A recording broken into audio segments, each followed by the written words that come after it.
우리 요한복음 봅니다. 요한복음.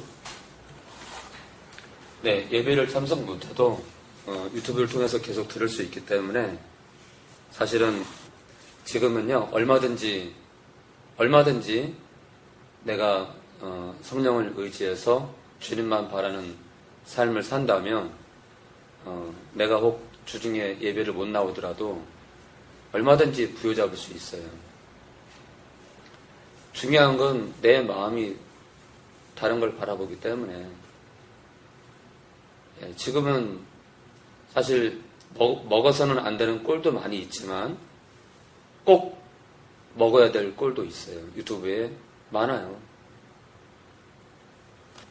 우리가 어디에다 시선을 고정하는지가 참 중요한 것 같아요. 자,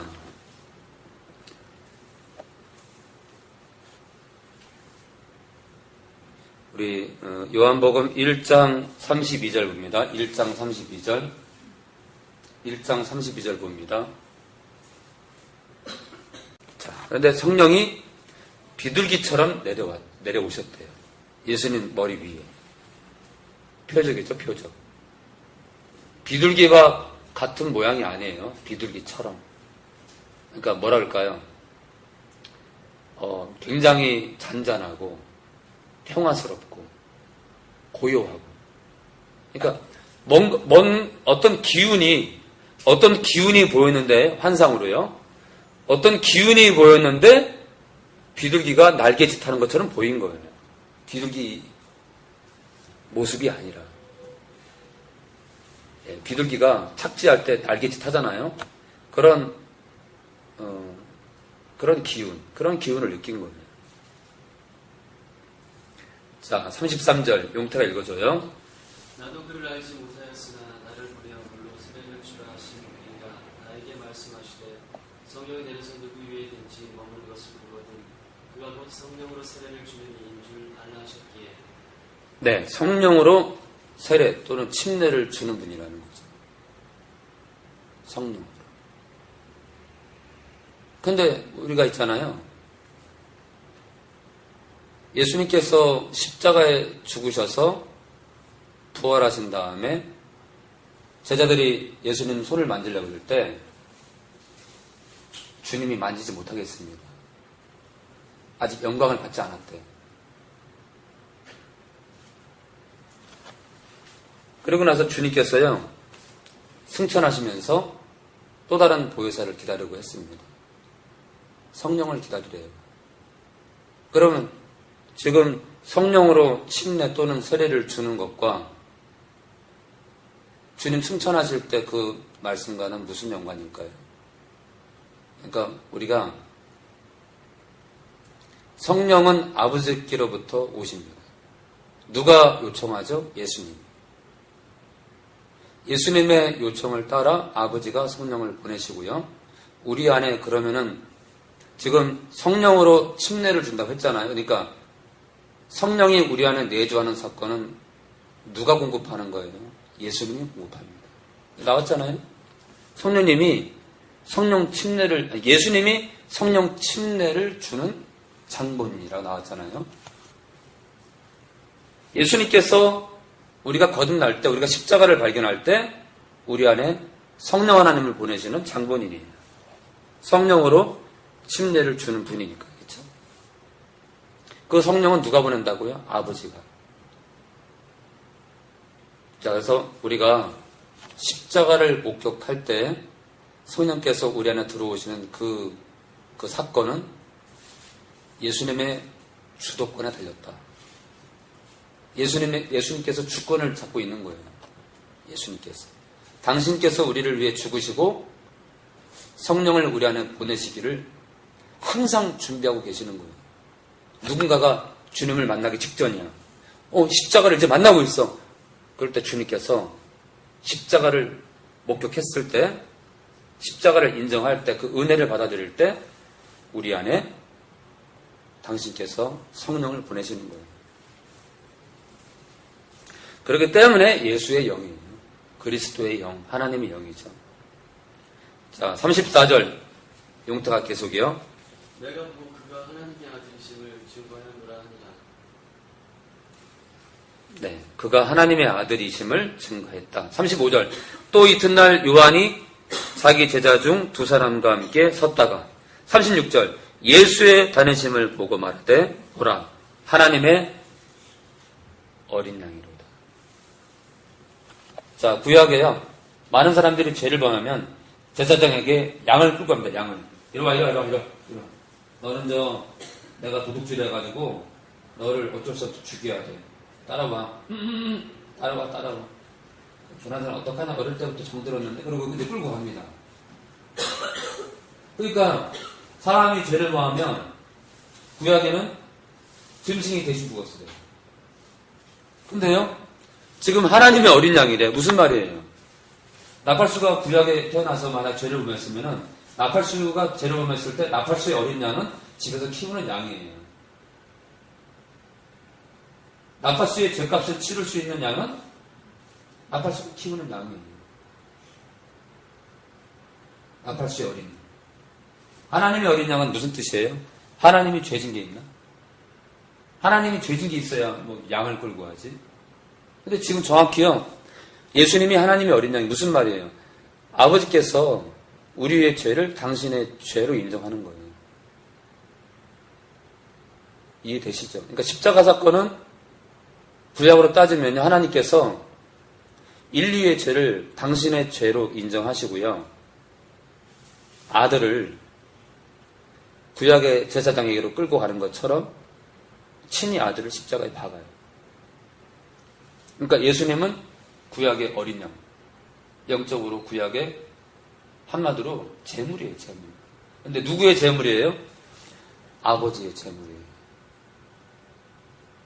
그러니까 우리의 죄값을 성부 하나님께서 당신의 죄로 받아들이는 것 자체가 사실은 우리가 충격적으로 받아들여야 됩니다.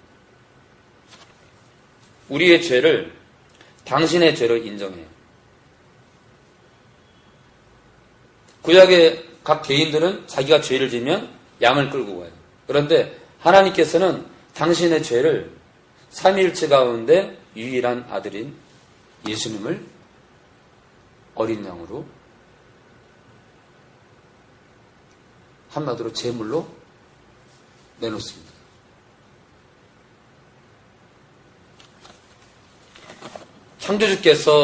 창조주께서 인류의 죄를 당신의 죄로 받아들였다는 것. 이게 바로 사랑이에요. 아니, 하나님께서 할 일이 없나요?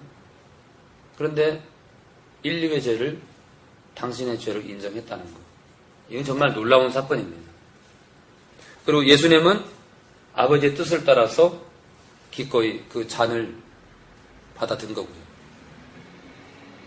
그래서 하나님의 어린 양인 거예요. 하나님의 어린 양. 자, 37절. 두 제자가 그의 말을 듣고 예수를 쫓거늘. 38절. 네, 성령으로 침례 또는 세례를 주는 바로 메시아라는 얘기를 했겠죠. 그랬을 때 요한의 제자가 예수님을 쫓습니다. 38절. 이승하 집사님 읽어주세요. 예수께서 돌이켜 그 쫓는 것을 보시고 물어 가라사대 무엇을 구하느냐 가로되 라피여 어디 계시옵니까 하니. 네, 라피는 번역하면 선생이라. 예수님께서 두 제자가 쫓는 걸 보시고요. 물어 가라사대 무엇을 구하느냐, 뭘 원하냐 이거죠. 뭘 원하냐. 용태가 한수만교회에서 뭘 원하죠? 영락에도 마찬가지고 하나님을 온전히 쫓는 거죠, 그렇죠? 하나님을 온전히 쫓는 거. 나팔스 목사님과 함께 있으면 하나님을 온전히 쫓을 수 있을 것 같으니까 온 거예요. 누구보다. 제가 만약에 있잖아요. 어떤 목사를 만났는데 그 목사님이 하나님을 온전히 쫓게 하는 그런 분이에요. 신실하죠. 목숨도 걸어. 저는 그 교회에서 평생 있었을 거예요.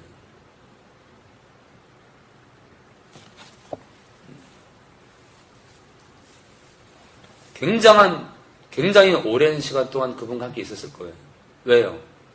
그분과 함께 있으면 하나님을 온전히 쫓을 수 있는 방법을 아니까요. 그리고 때가 되면 또 떠나야겠죠. 그렇죠? 목사님도 끝까지 있는 거는 원치 않으실 거예요. 저도 마찬가지예요. 영락이건 용태건 그 누군가 안에 선장해서 떠나길 원하면 언제든지 떠나길 원해요.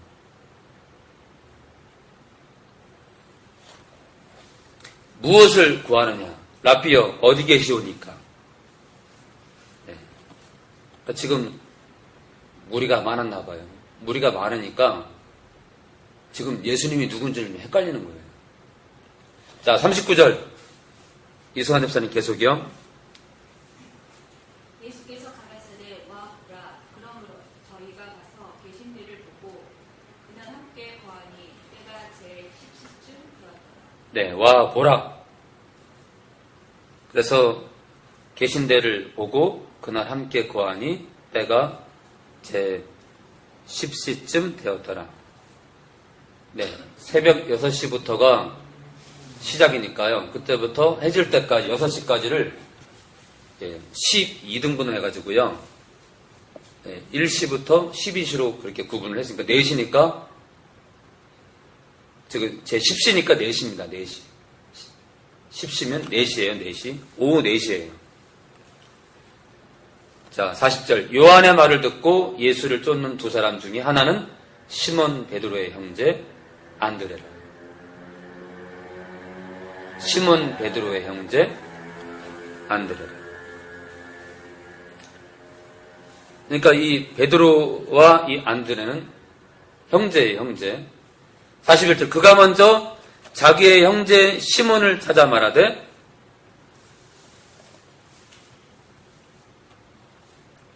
우리가 메시아를 만났다 하고, 메시아는 번역하면 그리스도라. 기름 부은 자죠. 기름 부은 자는 뜻이에요. 그리스도는. 42절. 데리고 예수께로 오니 예수께서 보시고 가라사대. 그러니까 지금요 안드레가 베드로를 데리고 온 거예요. 자, 데리고 안드레가 베드로를 데리고 오니까 예수께서 보시고 가라사대 내가 요한의 아들 시몬이 장차 게바라 하리라 하니라 하시니라. 게바. 게바는 번역하면 베드로라. 이 베드로는요, 이 흔들리지 않는 큰 바위를 말해요. 반석. 한번 저쪽 서울 쪽에요. 어떤 교회가 이제 교회를 지으려고 신축을 하려고 그러는데 땅을 파서 땅을 지하 적어도 한 2, 3층은 지하 2, 3층은 만들려고 땅을 파는데 반석이요. 바위가 나왔는데요. 바위가 너무 커. 한 덩어리가 이 바위 한 덩어리가 너무 큰 거야. 이거 쪼개느라고 돈 다 쓰게 생긴 거예요. 그래서 중단. 그 위에 교회를 지었어요. 바위가 어마어마해. 예, 요동치 않는, 흔들리지 않는 바위를 말해요. 근데 여러분들 아시지만은 베드로가 얼마나 성격이 좌충우돌이에요. 흔들리지 않기는 뭘 흔들리지 않아.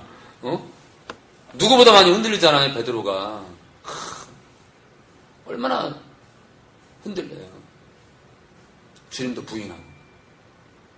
말이 안 되잖아요, 지금. 흔들리지 않는 반석이래. 근데 주님은요, 베드로의 이 마지막까지의 모습을 보시고 이 개발하고 지은 것 같아요. 마지막까지. 변치 않잖아요, 결국. 네, 정말 중요하지 않아요? 어떤 사람 너무 신실해. 근데 나중에 변질돼가지고 지옥 가. 그 의미가 없죠. 자, 43절. 이튿날 예수께서 갈릴리로 나가려 하시다가 빌립을 만나 이르시되 나를 쫓으라 하시니. 빌립도 12사도 가운데 하나죠. 그렇죠? 빌립. 44절. 빌립은 안드레와 베드로와 한 동네 베세다 사람이라. 자, 45절. 빌립이 나다나엘을 찾아 이르되 모세가 율법에 기록하였고 여러 선지자가 기록한 그 일을 우리가 만났으니 요셉의 아들 나사렛 예수니라. 한마디로 이 지금 빌립이요 메시아를 봤다 이거예요. 메시아를 우리의 구세주를 봤다. 46절 나다나엘이 가로되 나사렛에서 무슨 선한 것이 날 수 있느냐 되어 있지만 원어에는요 무슨 선한 것이 있느냐 이렇게 되어 있습니다. 무슨 선한 것이 있느냐 그러니까 어떤 사람을 지칭하는 게 아니라 나사렛이란 마을을 경멸하는 거예요. 우습게 보고. 야 그런 뭐 볼 것도 없고 촌구석에서 뭐가 그 동네에 무슨 귀한 게 있겠냐. 빌립이 가로되 와 보라 하니라. 예, 참 백문이 불여를 이겨내겠죠. 봐야 되는데 그냥 안 볼라 그래 사람들이. 47절 예수께서 나다나엘이 자기에게 온 것을 보시고 그를 가리켜 가라사대 보라 이는 참 이스라엘 사람이라 그 속에 간사한 것이 없도다. 예, 간사한 것이 없도다. 제가 용태를 봤을 때 용태 안에 간사한 게 없더라고요. 객관적으로 봤을 때 부족하죠. 아직도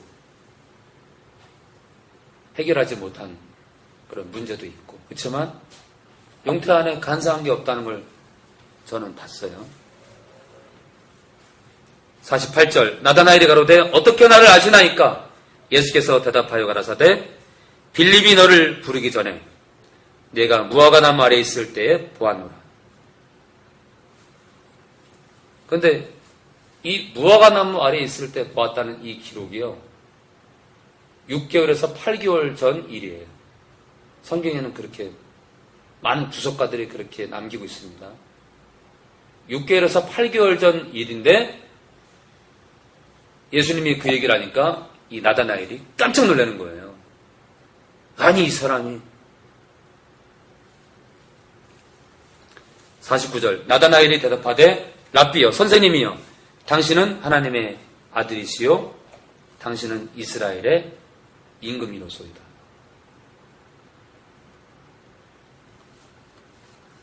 당신이 수개월 전 내가 무화과나무 아래에 있는 걸 어떻게 압니까? 희한하네. 야 빌립이 메시아라 그러더니 진짜 메시아네. 왜냐면요 이 당시에 뭐랄까요 사실 예수님의 모양은요 예수님의 풍채는요 보잘 게 없어요. 예수님은 잘생긴 얼굴이 아니에요. 뭐 있잖아요 이렇게 건장하고 그런 사람도 아니야. 볼품이 없어요. 못생겼고 등치도 안 크고요 초라해요. 그런데 예수님이 무화과나무 아래에 있을 때 내가 너를 봤다 이 한마디에 나다나엘이 꼬꾸라집니다. 근데 어때요? 우리 같으면은 나팔수야 네가 한강다리 아래서 우는 걸 봤다. 심상치 않은데. 그래서 우리는 고민합니다. 아니야. 내가 저 한 가지 가지고 저 사람을 믿으면 안 되지.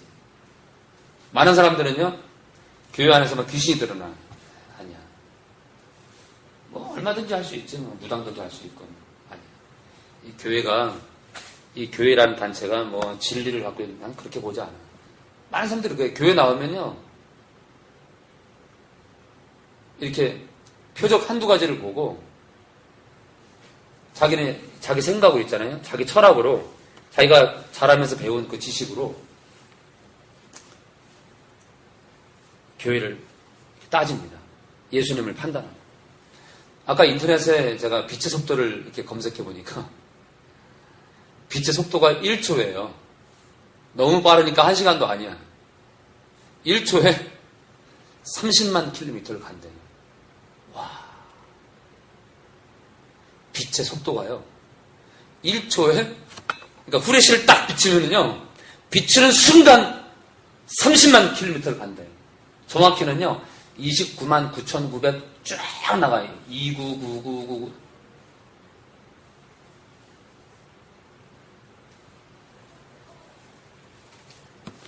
참 대단하죠?